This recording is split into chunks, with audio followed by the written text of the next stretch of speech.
All questions you definitely have answers to. Okay, cool. All right, so we are live. It takes a second for people to jump in, so I'm gonna wait. I'm gonna wait a few minutes. If you're just tapping in, type something in the comments. Let us know that our audio is good. What up? What up? What up, everybody? Welcome again to the live MEC session. Let's see, we got people coming in. I'll wait another few, well, maybe just a minute or so. Justin, how you been, man? Active and awesome, man. How was your weekend? It was good. It feels good. I don't quite remember what I did, so maybe that's a little bit less good thing. I feel like I got some rest though. Oh, you know what I did check out? I did check out that movie, The Chicago 7, on Netflix. Oh, yeah. So my younger frat brother Yaya is in that one too. Oh yeah. He plays Bobby Seale. Yeah. So I gotta. Man, I didn't know he was an alpha. Yes, sir. Yes, sir. I gotta check it out. I meant to do it on Friday. But I'll probably watch it today. Yeah, it's good. It's very, very good. I actually had no idea about any of the circumstances that took place during the '68 convention in Chicago with all the protesters and stuff. But dope. Yeah, the okey doke was in back then, as arguably it is now. So Indeed. All right, let's get started. So if this is your first live MEC session, welcome. Thank you for joining us. I see the text just went out, so I'm expecting a few more people to pop in here. But what'll happen is we'll have a live discussion with today's guest, the homie Justin Hunt. I'm grateful that he was able to pop in such last minute notice. But he's definitely one that I respect and admire in this industry, somebody that I genuinely call a friend. I don't know if there's that many people in the music industry that I can say that about. But Justin, thanks for joining us, man. Appreciate it. Man, anytime. Thanks for having me. And he's a man of many titles, so I don't know what to title him. You've had so many titles, but currently you would be referred to as what? Right now, I'm spending most of my time on television writing and producing. So I'm a producer on a show called Court Cam. It was the #1 show during COVID. It's top 10 now. And it's all about outrageous moments that take place in courtrooms. And so what I do is I write the segment. Everything you hear, I'll write. Everything you'll see, I write for the segments that are mine. Then I'll do research and development on there. And so television has been my next checkpoint for a long time. I'm the type of person who's had a series of dream jobs. I've never just had one dream job. You know, my first one was to go to the NBA. That didn't work out. So my next one was to make as much money as possible. So I worked in investment banking, learned how money works, how industries are connected. My next one was to run a big hip hop website. And I was editor in chief for Hip Hop DX for 4 years and was put together their video strategy and their most popular show. And then everything after that was to produce a really great show. So I've been positioning myself over the past couple of years to get closer to what it really looks like and feels like to write for television. So that finally, I'm closer than ever in terms of what my vision is while I'm on my way to this next first down. But right now, I guess that would be primary, along with, obviously I'm still writing about rap music. I still work with artists directly. I work with an artist named Willie Jones. He's a country artist. Rolling Stone described him as the future of country music. I agree. And then I started my YouTube channel at The Company Man and conduct my own conversations and interviews there. Then I work with a company called Music 360, which is an app that's about to hit the market. And I do content strategy for them and marketing for them and developing a couple of platforms, a couple of shows for them. Dope. So yeah, man, I think this is exactly why we rock, man, because I think we have a similar background, both of us coming from the corporate world. I did an internship in investment banking and then decided that wasn't for me, but obviously I was in consulting. So I came from a very corporate environment just like you did. What do you take from that experience? Like I know that I value that experience probably now more than I did initially. What did you take from that experience that you still use today, or that was a big benefit for you, in terms of what you're doing today? The first one is details. Everything and I experienced inside. I was at Bank of America, Merrill Lynch, and financial institutions and global industrials, and everything matters. Every semicolon, every comma, every indented bullet point, and it's crucial because, at least on the, from a corporate standpoint, everything is client based. Man, I was on the private side, so it was nothing but corporate type clients, and some things might take a long time to close, but when they did, you got rewarded handsomely. And the thing that separated our shop or any shop on the street from each other are their relationships that people have, and people pay close attention to how everything's presented. Are the numbers correct, but also how everything looks. And these things tend to be crucial to developing stronger relationships that'll keep your business or your bank profitable going forward. That one. And then two, how money works, I think, was the most important one and the most tangible one. One of the reasons I went into finance in the first place is because I had a friend who told me, you should major in finance because my dad's in finance. And he said, no matter what you do, there's money in it. Well, that makes sense. And so that has been the biggest takeaway from me as I look at other new industries or evolutions in, let's say, music or entertainment industry and technology, seeing how they are able to make sure that their balance sheets are, make sure their balance sheets are protected by having things that are, either, generating revenue for yourself on their own while you develop new products, or how to structure your organization so that you can grow in the future, or the types of, questions that my MDs, my managers, my mentors in that space ask themselves before they, pitch certain investment ideas or made certain investments themselves. It helped me understand the broader landscape and then how things are interconnected and the similarities between industries that seem like they're very different. So, and then you met, obviously, so relationships are huge in any industry. I know you have great relationships. Everybody that I know that knows you speaks very highly of you. How intentional are you about, developing or nurturing relationships, and how they've served as, a catalyst for your success? There's in New York, before I moved to Los Angeles, I hosted a online radio show on pncradio.fm. So Combat Jack was on there. Laurel DeWitt was on there. Who else was on there? Two Dope Boys had a show on there. And there's a show called Saturday Morning Cartoons that came on Friday night. And it was a guy named Good Reverend Doctor.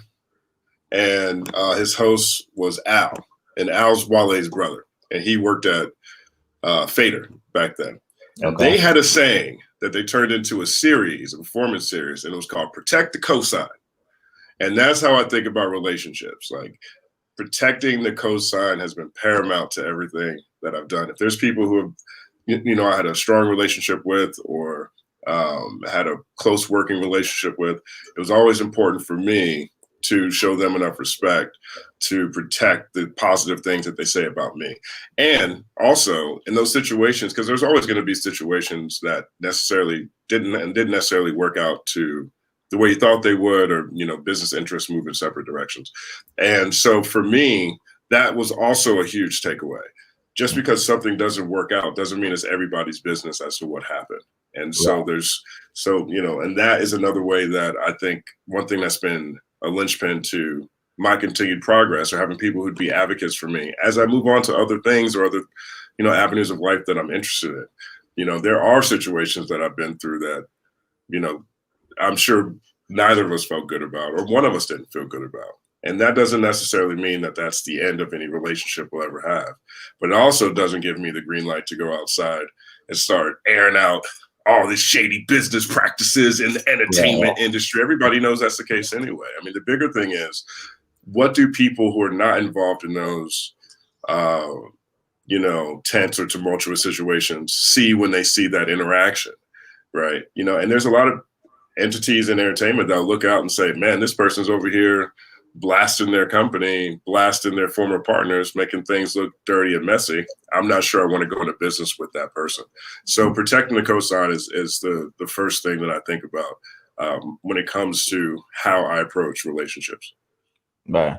Nah, and I know that we've both leaned on each other for certain things. So when you hit me, like I have no problem connecting you with whoever I know because I know that you're a solid cat and whatever you're gonna bring to like even if you're thinking selfishly about it, which I'm not, like I know whatever you're going to bring that person is going to be a positive thing and it's going to reflect positively on me, right? Because I have that trust. We've known each other long enough. So I have no problem, introducing you to whoever, whereas other people where you haven't developed that trust, you may be a little bit more guarded with your relationships because you don't know how that's going to reflect upon you.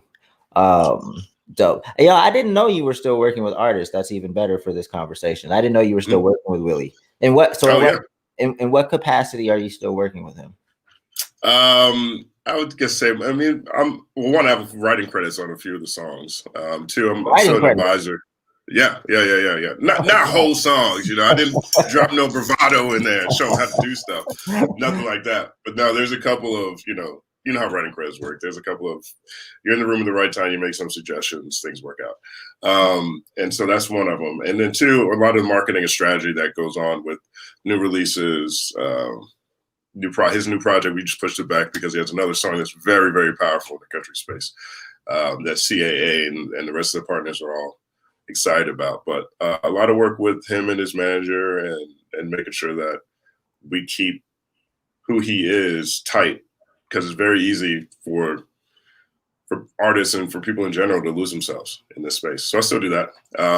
Also an artist named Satire. He's a friend of mine. I'm helping him out right now with his release. It's called The Roaring. It just came out Friday. It's dope. You should, if you haven't listened to it yet, punch yourself in the face. But it's a prophetic album in the sense of he was looking at creating this project in 2019 that sort of mixed all of these,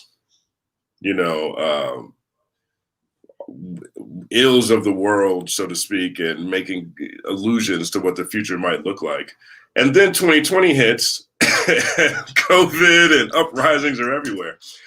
So I'll help with him with the marketing strategy and putting together a lot of stuff with songs. So, that is more the one-on-one direct music stuff. And then, I still obviously am in the media, so I'm an advocate for artists all over the place. Dope. So the number one question that I think, and I was literally I was in the car driving home yesterday on the phone with an artist, and it's essentially like, how do I get some momentum? How do I start, getting streams and things like that? And it's it's not something that you could just answer it, just right away. So it was a pretty long conversation.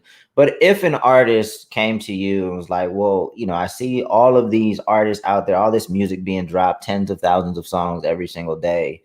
Like, if we can brainstorm right now and just think about like, and give a little structure to it, like, what are the things that an artist needs to do? Like, what are the ingredients to coming up with this plan of attack? How would you approach music today if you were just an artist starting out and it looks pretty intimidating?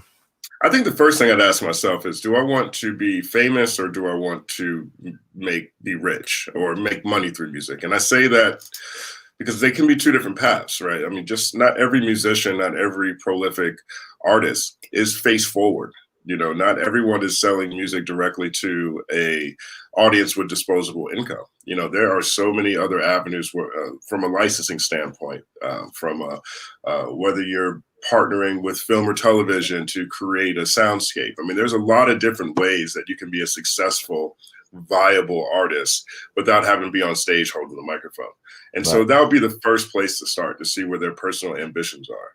The second thing I would say is, no matter what you're doing, there's riches and niches. So the money you need isn't as far away as you think it is. And that's important because you start looking at how much everything costs every single day. And it can get daunting, it can get intimidating, and then it can make you start taking shortcuts or just throwing money at stuff and expecting to get, results that truthfully don't really even, it's hard to say that it consistently moves like that in the same way.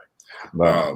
So that would be the second thing I would think of. And then the third thing I would tell them is, your most important thing right now is to be prolific and to make new fans, right? Because ultimately, when you're less popular, or if the macro environment changes drastically, right? Like, how do you make new fans and there's no festivals, right? Right. I mean, like, so you want to have a direct relationship with your audience. But that's one thing that Funk Volume did incredibly well, and the MEC does that so well now, is that you have to build your own community that will insulate you from how the world moves one way or the other.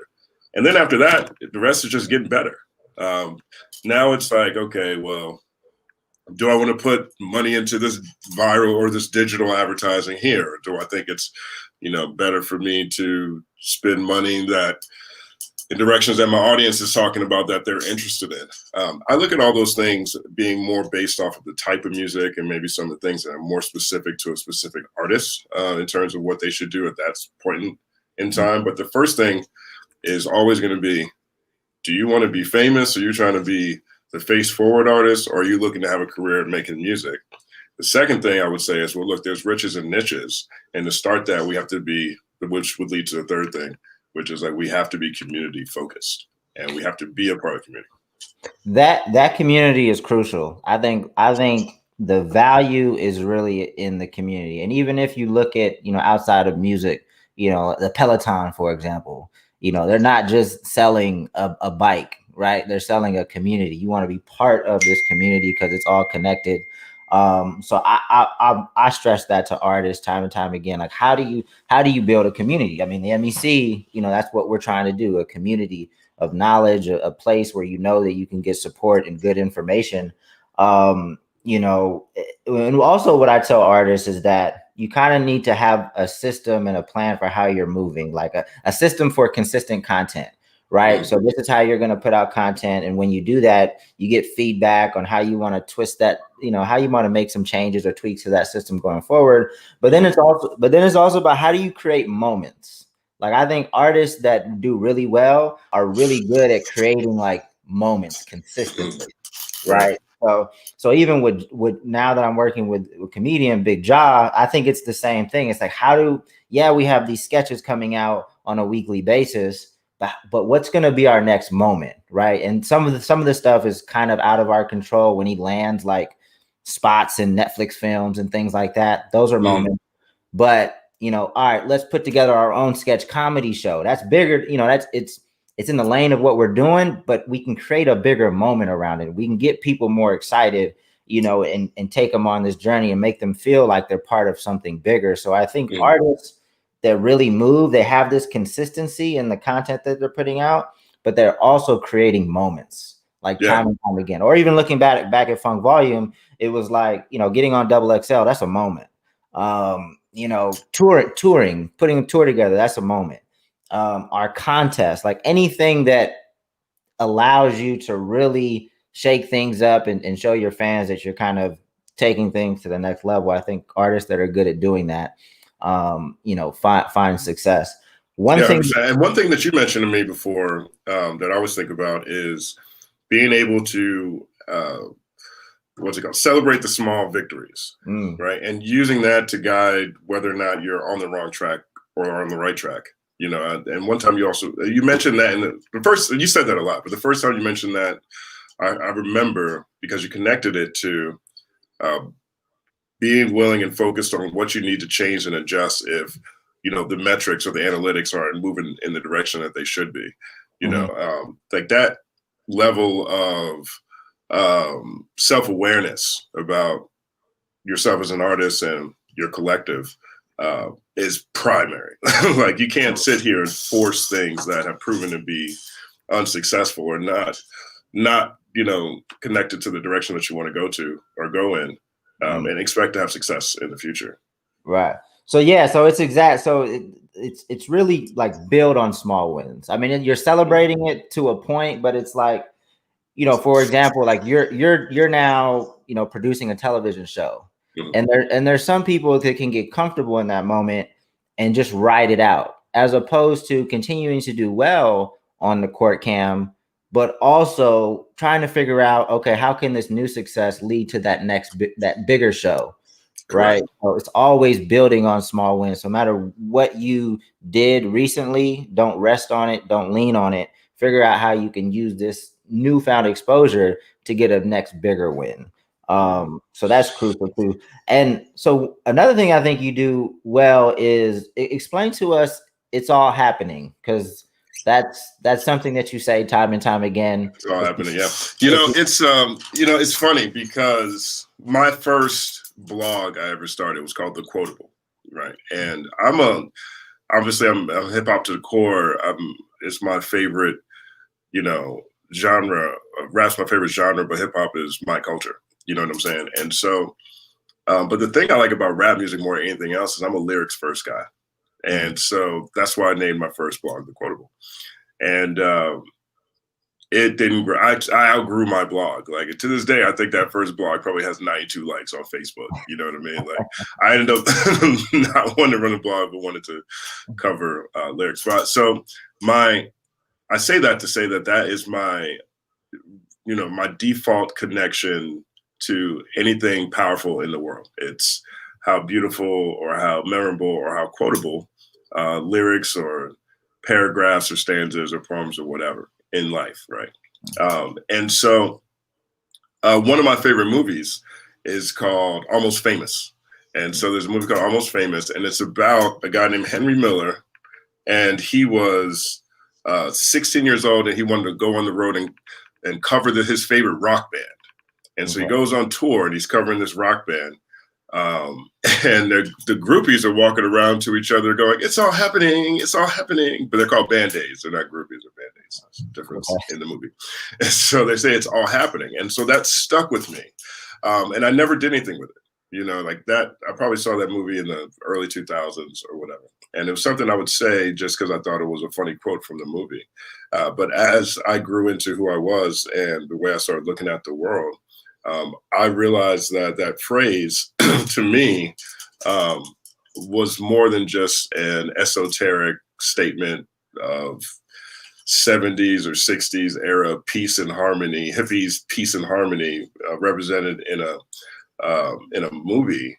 But for me, it's actually a list. Again, like I have a list of dream jobs, and I started getting comfortable with actually believing in myself enough to achieve them. And so I would add things to this list. And as I accomplish them, I realize it's actually all happening. And so for me, it's a list. And it's a default statement of peace. It's a quote from one of my favorite movies that's inspired me from a writing standpoint at the same time. And at this point now, it's become one of my strongest brand signatures. And so, I think it's very important for people to find ways to distinguish themselves that are still themselves, right? I mean, like, some people do it with hair, right? Busta Rhymes had long dreadlocks pretty much most of his career. And inadvertently, it became something people associated with Busta Rhymes. And then one day he cut him off. And then the last few times I've seen Busta Rhymes, look like he tried to grow him back again. You know what I mean? Eminem's hair was like that. Beards can be like that. Drops on like songs, like album songs with your DJ, your drop in the middle or your ad lib or whatever. All those things are those things. And so It's All Happening is one of mine. It's the most prominent one of mine. And it's the one that I think best describes the energy that I want to bring to my communities. Dope. Now that's super dope, because I think you use it. I mean, well, there's two ways. There's two places I want to go next with this conversation, because it's all happening. Like, you do a lot of work. Like you do a lot of work. You have these goals. You have this long-term vision for yourself. And it's almost like you said, like a checklist. As you're accomplishing these things, it's like it's all happening. But then you also use "it's all happening" as kind of like in jest, like on Twitter, like calling out right, or like crazy stuff, right, crazy stuff that happens.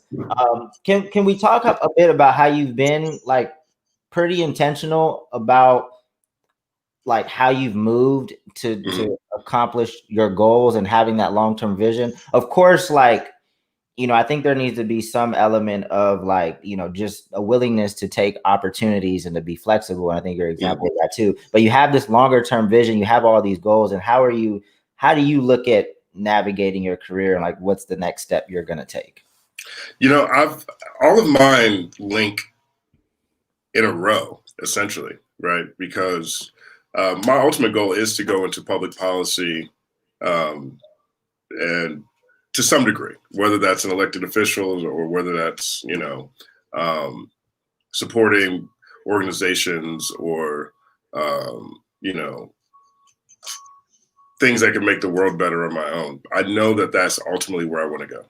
Now, the thing that was important to me, which is a primary thing in finance, management, supply chain, is, okay, how do you get there? Well, investment banking is the first one. You know the money people and you know how money works. All right. Well, now culture is the second one. In this case, journalism, which is media. Okay. So now I know how to spread a message, right? Okay. Well, now the third one is, okay, now how do I get people to receive, how can I go from spreading messages more broadly to spreading a focused message, which is now focusing on my own show. Right. And then from there, so now those three things stack. Now you have the money people, now you have the message people, and you have the culture. Right. So now you take those three things and you leverage them together to move into public policy or to run for office or to flip a seat. Me and a friend of mine right now are putting together a strategy that we want to target in 2021, looking forward to 2022 elections. And it's called Flip a Seat. And we just want to find a politician somewhere we don't like, who doesn't agree with the stuff that we know is important for millennials and for Generation Z, and we want to flip it. And we want to use all the things that we've experienced in the places that we've traveled and the people we've met and the work we've done to actually put a change or a statement or a stamp on the world as we see it. So I look at everything as to, again, how it's actually connected. Right. And that happens within steps too. When I quit investment banking to write about rap music, one of the pivotal choices I decided against was the first thing I was going to do was go to Chicago, move to Chicago and go to journalism school. I applied to Medill, Columbia College, Illinois, Chicago, like all the Chicago schools, because all my favorite rappers are from Chicago. Most of my favorite rappers are from Chicago. And so I was like, okay, I want to be there and learn how to, become a journalist so I could write about rap music. And then I realized it cost $30,000 to go to journalism school.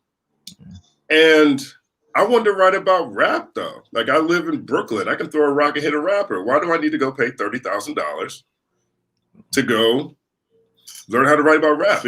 I can understand from a relationship standpoint. I can understand from okay, these companies will be coming to my college so I could get a job on a staff standpoint. I didn't understand how I would get better at the thing I wanted to get, what I wanted to be most closely tied to. Right. So I decided against it. And so I put a 5-year plan together because I had money saved. Tupac said, they don't go to war unless you got your money right. I had my money right. So I was ready for war. So I didn't need to go to school. And so I felt like, hey, I'm already in Brooklyn. I have enough money to support myself for 5 years, I thought. 5 years. And if in 5 years, at that point, if I haven't gotten a staff position at some publication or something that came with insurance, if that didn't happen, if I still loved it, then I would go to journalism school, go for that year, get the relationships with the companies or whatever, the people with insurance. And if I didn't love it, I'd just go back to the bank and just go back to making money and moving forward in another direction. And so even within those two steps, I knew what steps were in there. So that was my broader position. So then it was like, okay, how do I do that? Well, first thing I did was I started going to every open mic night.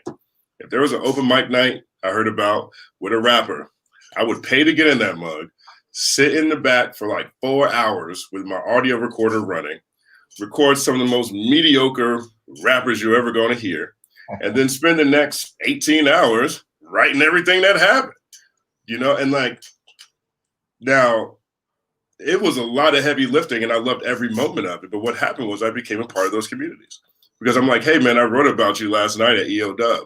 Here's a link. Well, those people were so excited because no one's ever written anything about them at all, or very little, or they were trying to make their way through as well. So then they introduce you to more artists. So now you go cover their shows, or you go pay to get into different events, and then you linger outside in the parking lot until Raekwon runs out the day Cuban Link 2 drops, and then you get an interview, and then now you can go to a local organization, and then now you can pitch an editor, and you just really take a very pragmatic, on the ground, step-by-step approach to how to make your dreams come true. I did that in every industry I've ever been in. I mean, part of the one thing that I'm most closely or most known for the work I've done in hip hop journalism. People haven't seen all those patch.com local news articles I was writing in Brooklyn, where I'm covering hardware stores that have been around since the 40s. You know, I'm covering restaurants that nobody's going to go to, and I'm paying just other stuff to get better at the craft. You know, I look at what I'm doing with Court Camp very similarly to that, because at some point you also do need to know how your industry works at the core, like what it's really like. And that's not always the case when you're, focused on a piece of a much bigger pie or a slice of a much broader market. Right. I mean, I think that story is so crucial for young people to hear, because I don't think, I don't think enough people have like a longer term plan, and like, so they don't have the plan, but then they don't understand how doing something because what you said almost sounded a little bit ridiculous, to be honest. Like, I'm not going to a mediocre show, but you understood. Like, I don't want to watch or listen to rappers that can't rap, and I've done that a lot in the past 10 years. But they don't connect those. They won't connect those dots on like how covering these artists, you're going to get better at your craft, but then it's also going to be a way to start building relationships. But you definitely have to get better at your craft, because maybe you weren't ready for, a bigger position yet. You had to work on your chops in order to get better. So I think I hope everybody that's going to listen to this or is listening now really kind of takes that in and thinks about whatever they're working on and how they're gonna, like, what do they need to do today? Of course, you're gonna have a plan for 5-10 years out. I mean, it sounds like you had a plan for 15-20 years out, like, eventually. Yeah, and that's what happens when you have a lot of things you want to do. You know, I mean, and I don't look at any of the things that I've wanted to do as separate. I think that, like, there's no part of any goal I've ever had where understanding how money works isn't crucial. There isn't a part of any goal that I've ever had where understanding how to spread a message isn't crucial. There isn't a part of any goal that I've ever had with which, feeling like what it is to be the one presenting why something's important isn't crucial. You know what I mean? So I'm not, there are times where I have been opportunistic. And I worked at Empire, the record label, for 2 years, and it was an incredible experience. I got to learn from, a number of awesome people, but the CEO of that company, to me, is one of the most brilliant minds in music today, right? And so I got a chance to understand the world as they see it and what makes their business model unique. But to be honest, I've never had a goal or desire to work at a record label. I felt like it was important for me to understand the business of selling music in a way that I did not at all. And I say that from the standpoint of, on the media end, we're always asking for stuff. Hey, can we interview you? Hey, can you share this review we did on your album? You know what I mean? But in the grand scheme of things, media and PR, they're really the last two middlemen that exist. Especially since music discovery isn't taking place on media anymore. It's happening in streaming. So media and PR can be very helpful. I'm not disparaging either, but I'm not sure how necessary or an absolute requirement they are in a way that it was 15 years ago, 10 years ago or so. And so the difference between media and PR is that media has an audience. PR tends to not have an audience. Right. And so a lot of media now is starting to turn into PR where they're doing more marketing than they are critique. It's hard to find an album review that has a rating anymore. So many publications are moving away from the rating because the rating slows your money up. Wait a minute, you want this artist to invest ad space on one of your platforms somewhere, and you listen to their album and judge it, and you don't think it's that good? Like, it makes people not want to spend money in this place where discovery isn't happening. You know what I'm saying? So, like, there's a lot of homie stuff. So what that taught me was I could see who looked successful. I could see who was on top of these lists, but I couldn't see, profitability. I couldn't see scale. I had no idea how many pieces or different people did something that helped propel this project to wherever it landed. I had no idea what it felt like to work inside of a record label. Working in a record label is one of the most thankless jobs I've ever seen in my life. There's so many people who work inside of record labels that are essentially doing it for the gram. Everybody's goal is to have that artist thank them when that artist wins a Grammy. They want, and the winner is your artist. And then your artist gets on stage and says, oh my God, I can't believe it. First I gotta thank God, my mom, my dad, my sister, I love y'all. God thank the label. I love the CEO, everybody on my team, so my manager. And then you hear the wrap it up box music. And then they're like, then all my fans gotta go. Click. There's about 40 people who was just hoping for that shout out. And then 9 times out of 10 never get it. And so it's a labor of love that includes so many people who rarely, if ever, get thanked publicly. And if the project did well in the artist's mind, the artist did it. Right. And if the project didn't do well in the artist's mind, it's the label's fault. You just don't. There's not a lot of props flying around from the places that a lot of people who work within a record label want to hear them. You know what I mean? And so that was a crucial thing for me to understand, but it was opportunistic in terms of where my goals were. I was already at the point where I was ready to start working on this next TV show, and working on being my television goals, my producer goals. And I decided to take a 2-year opportunistic detour that edified me beyond belief, has brought in so many positive, results that I never expected. But it was an opportunistic decision. So I think there's room to be opportunistic if there are still values and there's still takeaways that you'll be able to carry forward. But none of my opportunistic moves have ever been, I'm about to get paid over here, though. Right. That's when I personally found myself getting in trouble. Let me just go get this bag real quick and come back. Well, while I'm doing that bag over there, I'm not focused on my goals. So now I'm holding myself up. Right.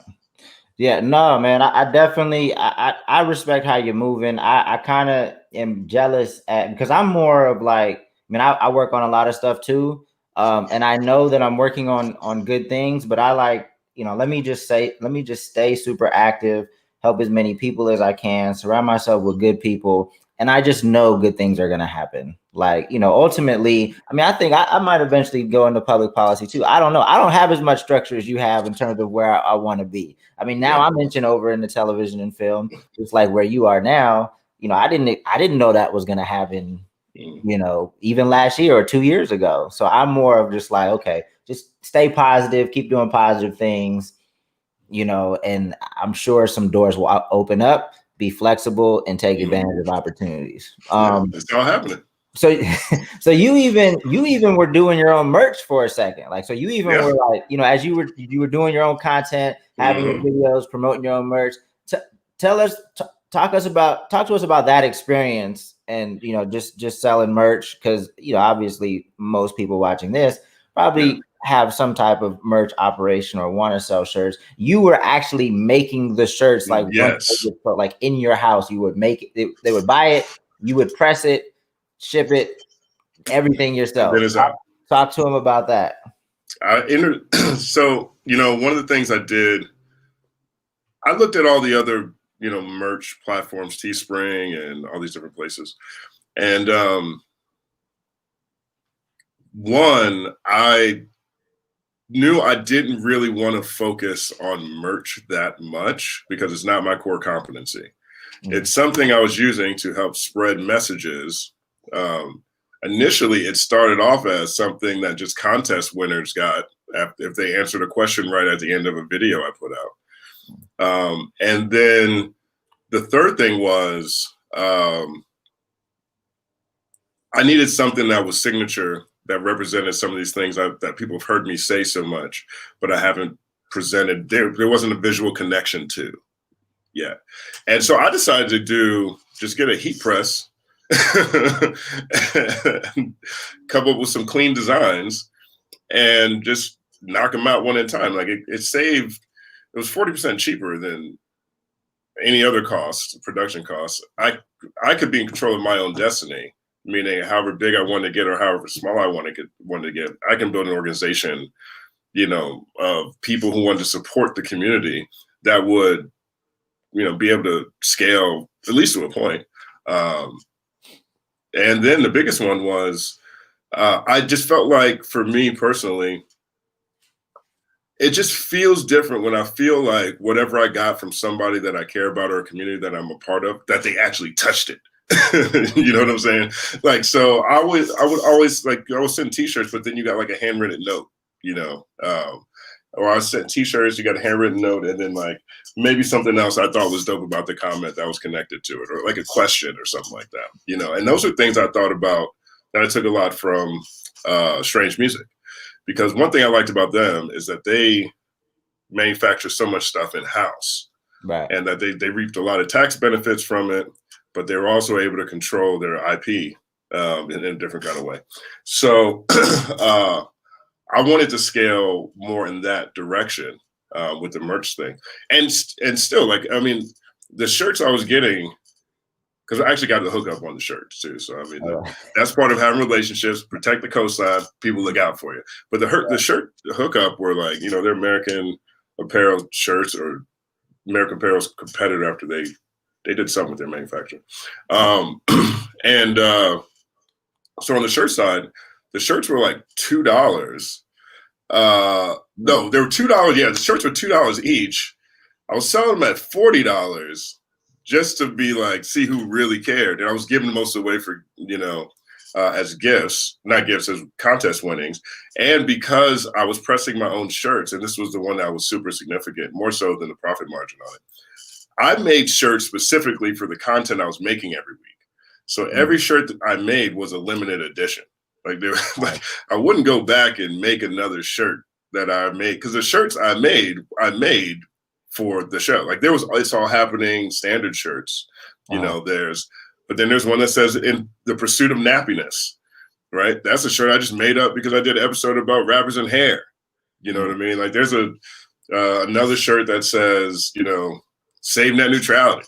It's because I did an episode that's looking at Black rappers going extinct because they're going to make the internet so expensive or whatever it is, right? So everything became exclusive in that sense. I didn't have to keep that much, I didn't have a whole warehouse full of stuff I needed to have for this audience that doesn't exist yet.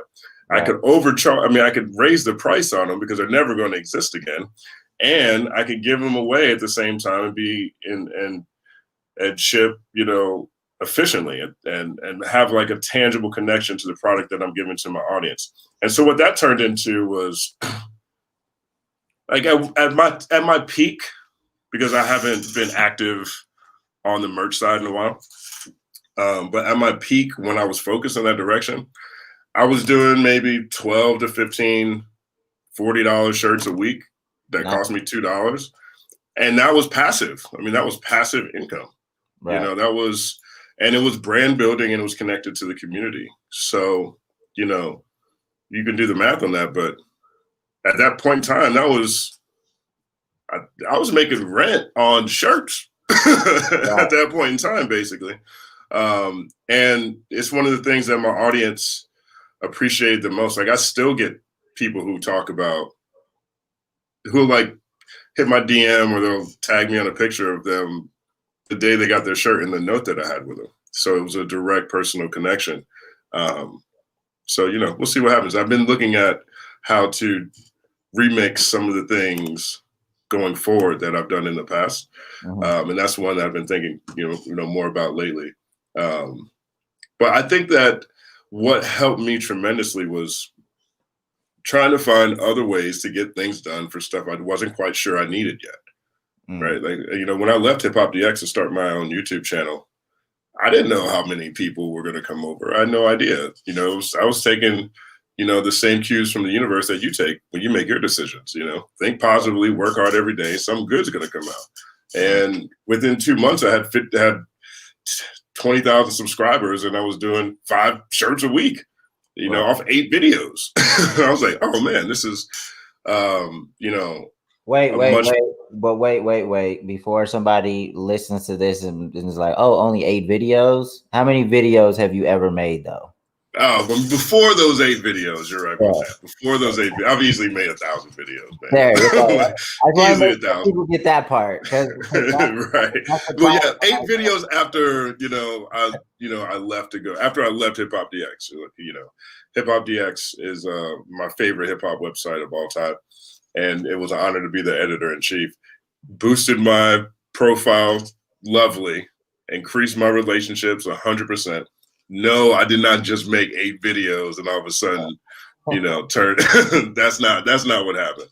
But in terms of me by myself, without a cosign, I guess at that point, I wasn't sure how slow a process was going to be from an analytics side, from an algorithmic side, and it was a lot faster than I expected it to be. But the merch part of it was crucial because it brought my community closer together, and they knew what it was. Like, they knew that they weren't going to be able to get these any other week. like it was only like the week of that is when you get that. Like, I did one on Hove, and I made a what they call the J-Bo shirt. I guess I was the first person in the world to have a J-Bo shirt. Remember when he came out with that song? Was it the story of OJ? I think it was the story of OJ, the little cartoon video. Oh yeah. I saw that. I did a screenshot, pressed them up, did an episode that week. 20. Now they're gone. No copyright problems. It's all happening. Right. Yeah. No, but I think one of the things, you said a lot of things that I think people need to take away from this conversation, but like, just the amount of time and focus, and going back to the details you mentioned, like just working on your craft, right? Like, a lot of people came over to your YouTube channel because they know the quality of those breakdowns. They know the quality of the work that you do. It's not something that's just thrown out there. So I think that's something that young people need to. There's always a rush to get out there, and I encourage people to get out there, but you have to focus on like creating quality content. And I think that's something that you did, and then the focus on the community. Like, if you have a community of people, even if for some reason you didn't build that community on your own platform, which is a mistake, like, if it's a strong community, they're gonna come over. Like, they're gonna come over. So yeah. We have about maybe 5 to 10 minutes for some questions. I know I hogged up most of the time. I apologize. I kind of use these moments to kind of catch up with the homies too, because he's telling me stuff I didn't even know. So I'm just asking questions based off of what I want to know, and just hoping that you guys want to know it too. And I'm pretty sure that you guys would want to know that stuff. But if you're watching on YouTube or Periscope or Twitch, just type your questions in the comment, and we'll try to knock out a couple of those before the time's up. I'll wait a second or two for you guys to populate the questions. One thing that's been really, because I really am focused on immersing myself as much into learning how to write for television and what the experience is like there. And there's a lot of crossover between a lot of digital content that I've done, a lot of YouTube stuff, a lot of, other shows that I've been on. But this is my first time seeing budgets. And that is also very crucial too for anybody watching, and no matter what they're doing. You have to get to a point where you understand when you're getting hustled or when you're not competitive.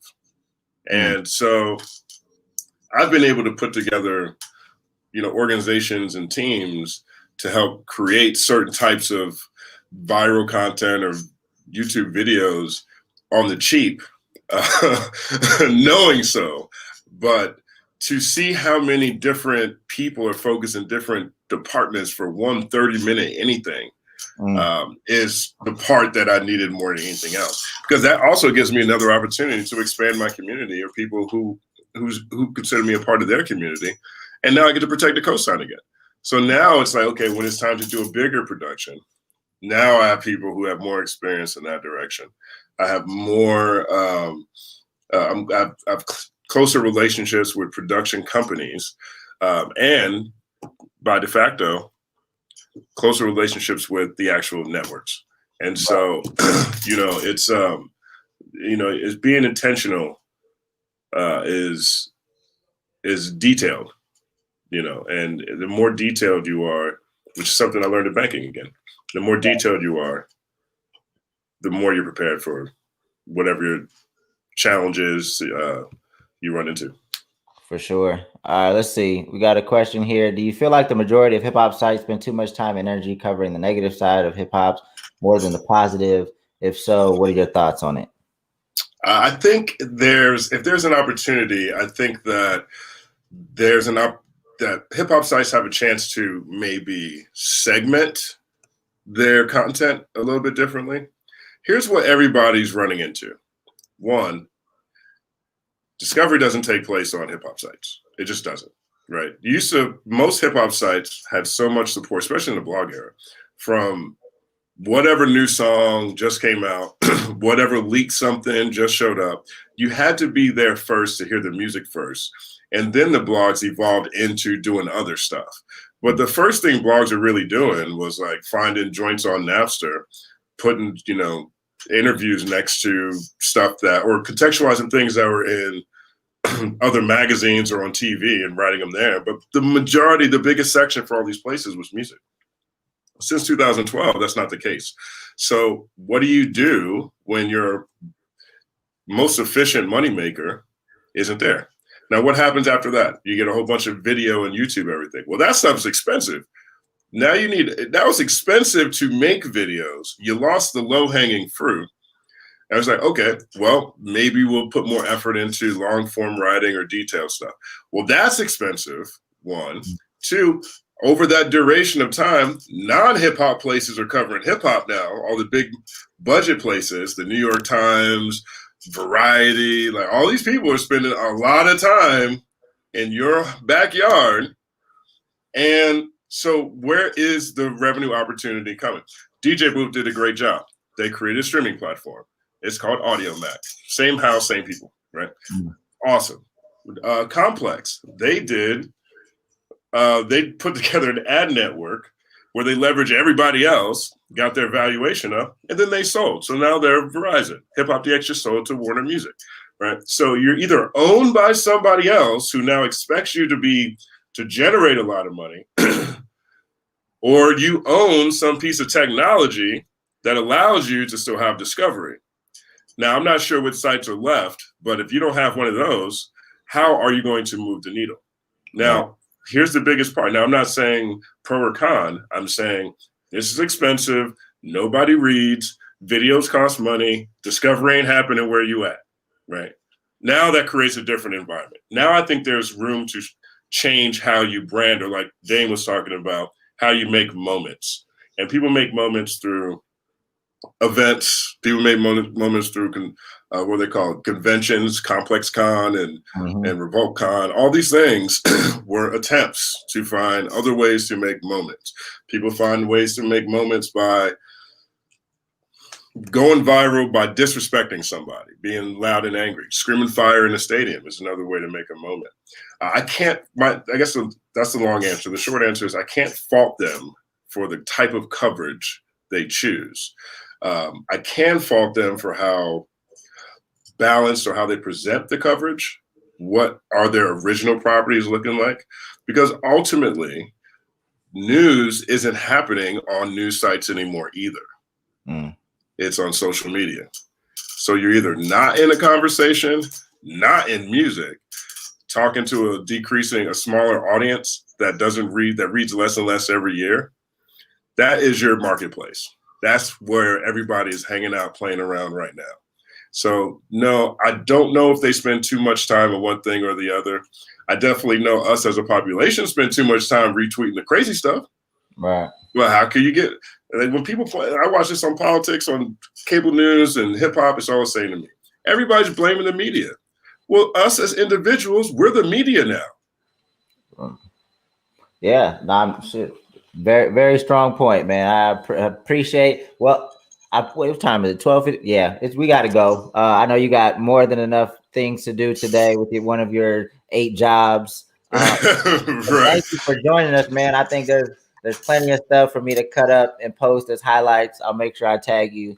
Please do, man. And thank you for having me, man. Like, sincerely though, you are one of my best friends I've had since I moved to Los Angeles.